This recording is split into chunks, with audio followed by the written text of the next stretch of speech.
Hello guys, so in last week's video I showed you footage from my first ever gig when I just started playing. I think it was 6 weeks after I started playing. Now in this week's video I'm going to show you footage from my kind of first major long-term band.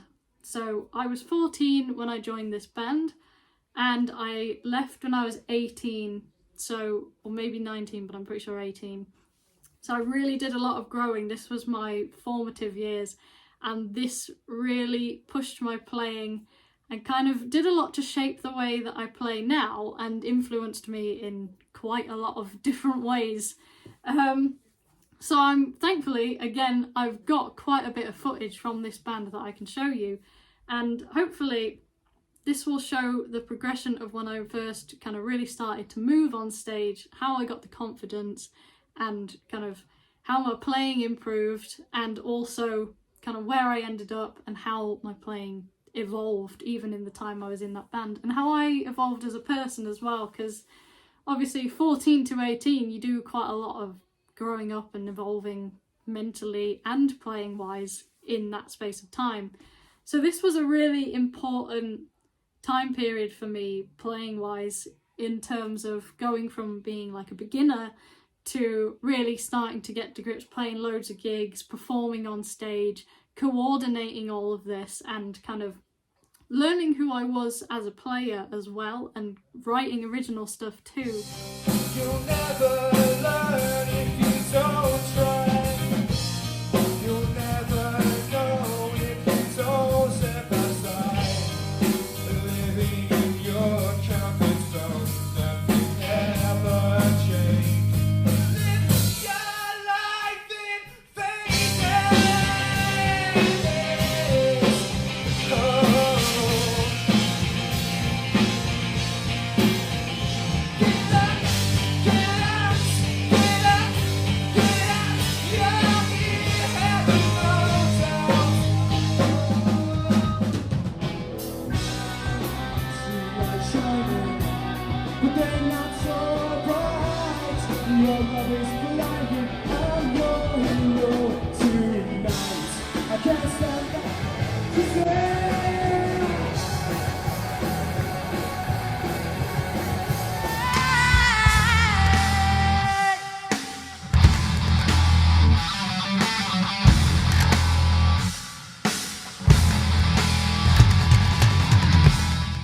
The kind of idea.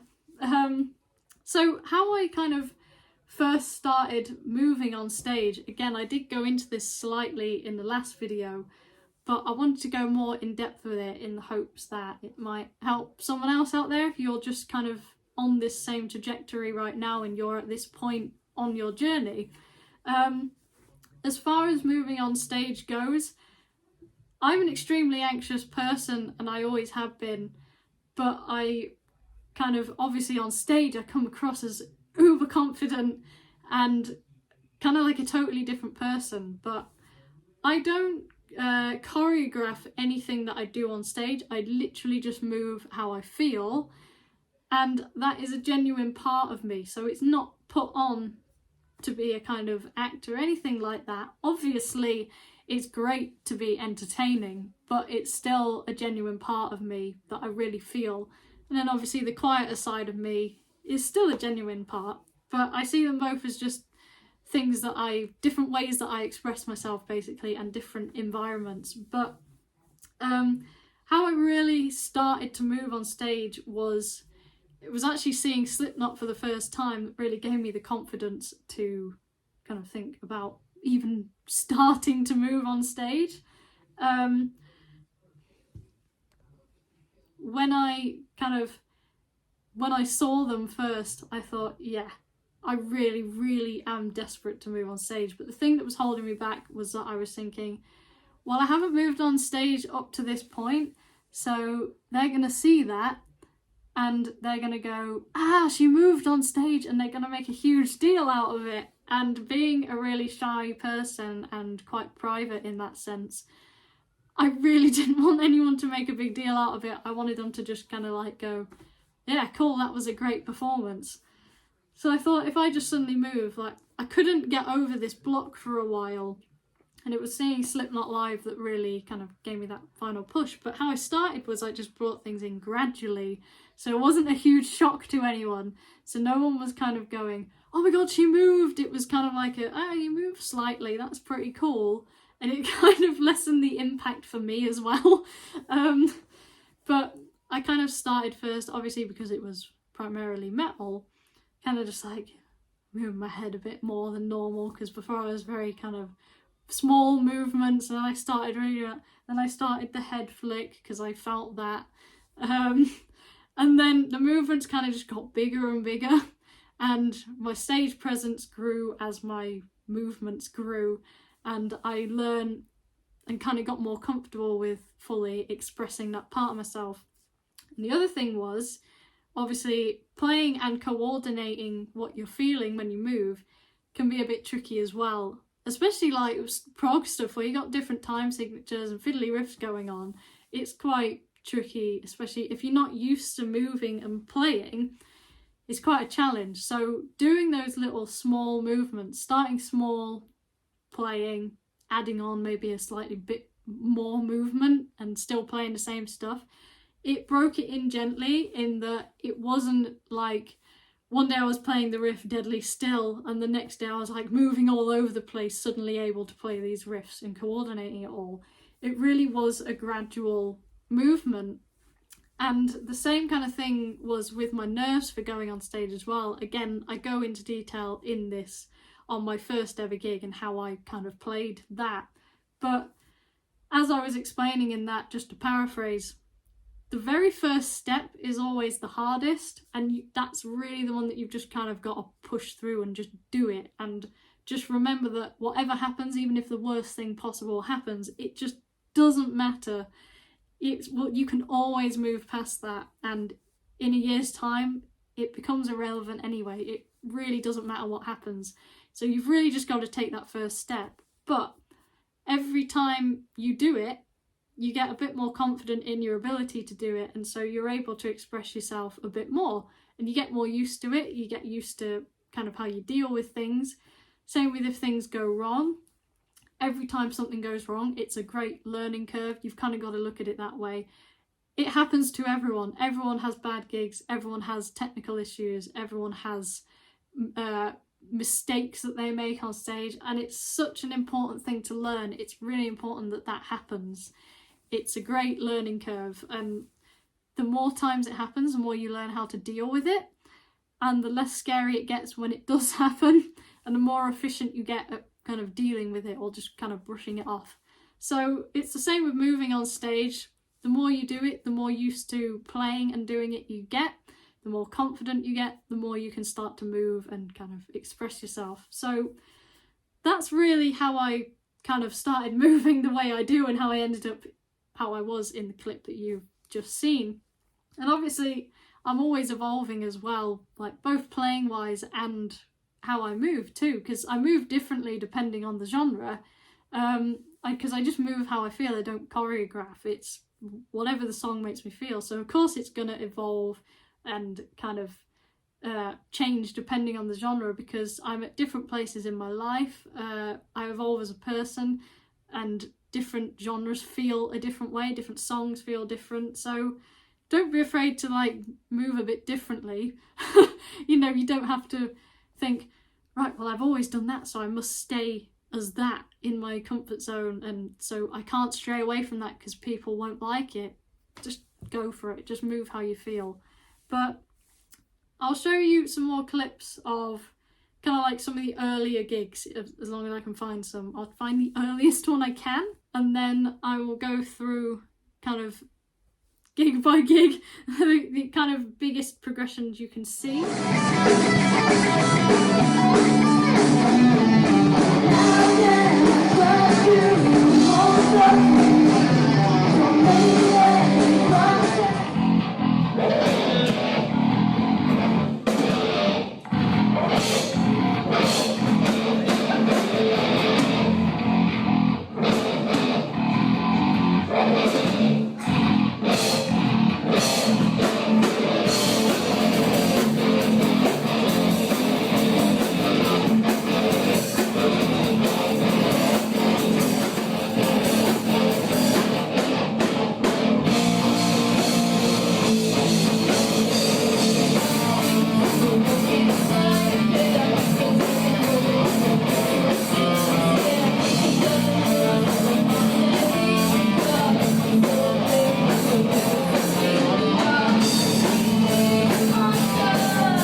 really pushed me. So it was this band that I kind of really started to write some more complex bass lines for, because obviously, as you can probably hear, the songs were fairly complex even towards the start. You know, like I was 14, the rest of the members are like 16, 17, maybe, yeah, I think everyone was about two years older. We were all really similar ages, and so having that was kind of helpful, but also it was really a good learning curve for me, going from being such a beginner and so young to, right, now you've got to play this.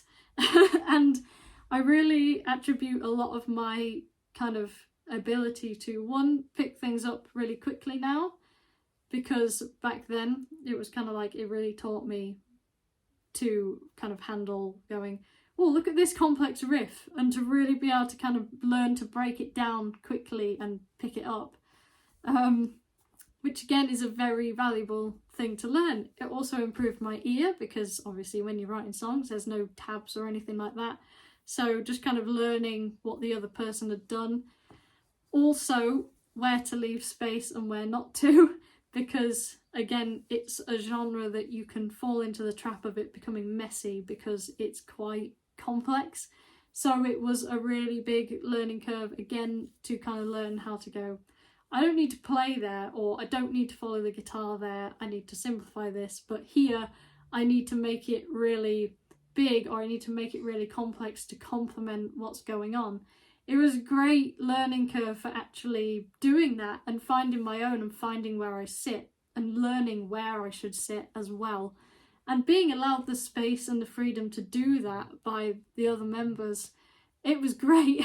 And they were really creative, especially the guitarist Jake really did a lot to kind of push my playing. He was coming up with a lot of the like really fiddly, proggy riffs, and he's still a master at that. And I really do think that he pushed me and made me progress at a much faster rate than I would have if maybe I wasn't playing that kind of thing, or I wasn't playing with him so much. And because we played together for so long and we both liked the same kinds of music, and we were both very open with what genres we liked, it really helped me, one, learn how to kind of, again, work with other people and really meld with them and figure out what it is to work well together. Because obviously over the years I've learned to work with people that of all kinds, whether you get on with them, whether you don't, whether you like what they do or don't. If something's got to be done, I've learned how to just kind of do it. But it really taught me what it is to truly, you know, meld with a person, like when you play. And again, that's something that you start to recognise more and more quickly, and is a very valuable thing to recognise. So if you're, you know, playing with new people, you can go, this has got a lot of potential, and you can kind of start to find the right fit if you're starting your own project, etc. But again, it's all just comes down to experience and actually doing it. But yeah, so this really pushed my playing, because a lot of the riffs were very strange, very fast, very weird time signatures, figuring out where I could sit and where I shouldn't, how to move it along. But yeah, so I'll show some more clips now. Hopefully you can kind of start to see the progression and how it kind of correlates to my playing now.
So it was kind of in this time as well that I wrote my first ever solo song, Moth, when I was 14, I think. I'll put a little clip of that in now.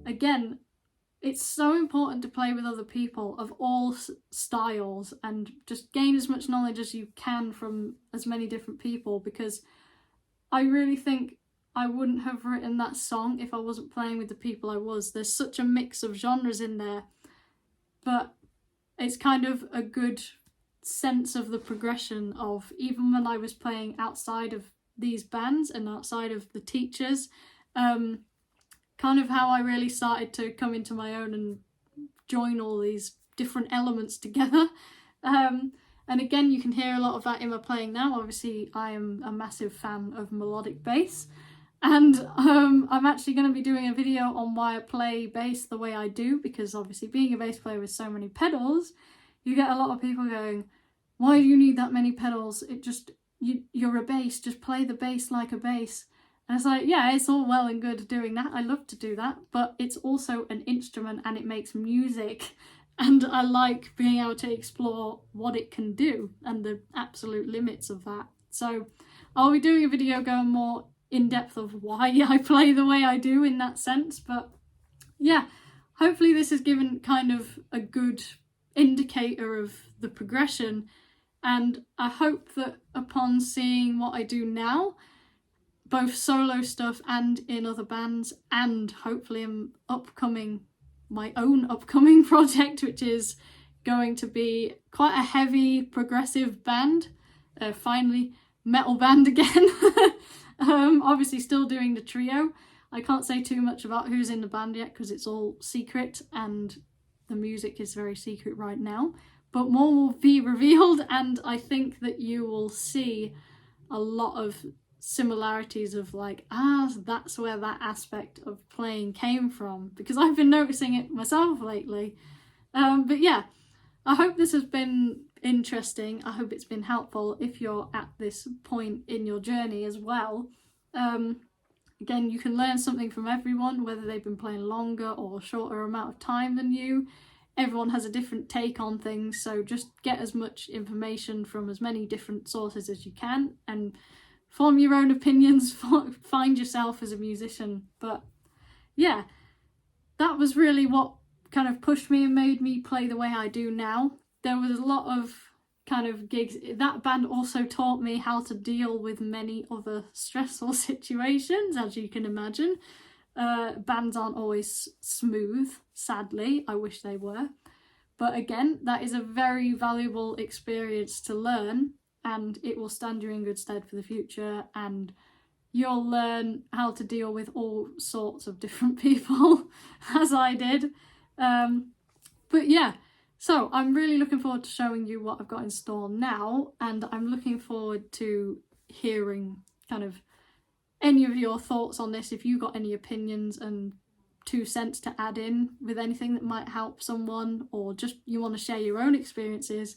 I'm really looking forward to hearing that, because I love talking about this stuff. And again, I'm not making these videos to be solely about me. It's just a cool thing that, 1, I'm lucky enough to have this footage.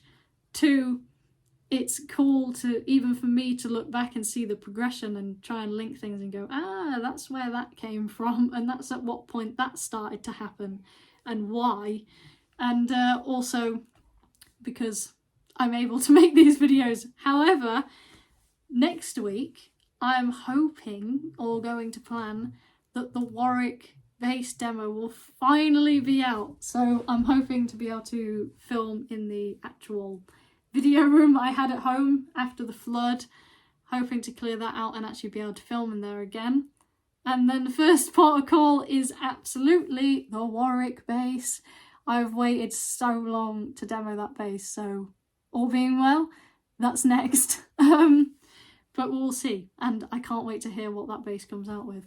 It's kind of behind me. But yeah, I'll also be demoing this, and some of you with a keen eye might know what this is. Some of you may not, but that should be coming the week after the Warwick demo, so next 2 weeks are going to be those two things in theory, all being well. But yeah, I hope you've enjoyed this video. I hope it's been an interesting insight and kind of revealed a bit more about my origins as a player and my kind of journey and my story, basically. Obviously the story's far from over, but that's my kind of origin story. That's the path I've taken, and that's where I was back then versus now, etc. That's some of the stuff I've worked on. So yeah, hope you enjoyed this video. Thank you very much for watching. I'll put a link to some original music down below, and I will see you next week. So bye.